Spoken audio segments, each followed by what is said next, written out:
Hi అండి, నమస్తే. Welcome to my channel Gana food. Deepavali వచ్చేస్తుంది.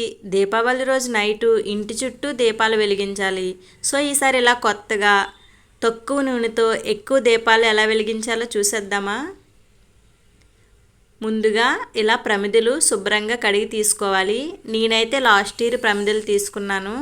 సో అందువల్ల డైరెక్ట్గా కడిగి తీసేసుకున్నాను. ఇప్పుడు ఒక ప్రమిదిని తీసుకొని ప్రమిది నిండా నీరు వేసుకోవాలి. ఇప్పుడు దీనిలో ఒక టేబుల్ స్పూను ఆయిల్ వేసుకోవాలి. సో ఇలా ఆయిల్ వేసినప్పుడు ఆయిల్ అనేది పైకి తేలిపోతుంది కదండి. ఇప్పుడు దేవుడి ముందు దీపం వెలిగించే ఒత్తిని తీసుకొని ఇలా నీటిలో మునగకుండా ఆయిల్ మీద ఇలా పైకి తేలే విధంగా పెట్టుకోవాలి. ఇప్పుడు 2 ఫింగర్స్కి ఆయిల్ అప్లై చేసుకొని ఈ ఒత్తికి నూనె అప్లై చేయాలి.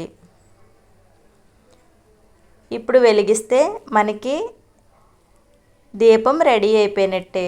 చూసారు కదండి. ఇదే విధంగా మిగిలిన అన్ని ప్రమిదలు కూడా రెడీ చేసి పెట్టేసుకుందాం. దేవుడి ముందైతే సాధారణంగా నూనె దీపం వెలిగించాలండి. అయితే మనం ఆరు బయట దీపాలు వెలిగించినప్పుడు ఇంటి చుట్టూ దీపాలు వెలిగించాలంటే చాలా దీపాలు అవసరం అవుతాయండి. మనకి నూనె కూడా చాలా ఎక్కువ అవసరం అవుతుంది. అలా కాకుండా ఈ దీపాలు పెట్టుకున్నామంటే చాలా తక్కువ నూనెతో ఎక్కువ దీపాలు వెలిగించవచ్చు. సాధారణంగా అందరికీ డౌట్ వస్తుంది, దీపాలు పెట్టుకోవచ్చా అని.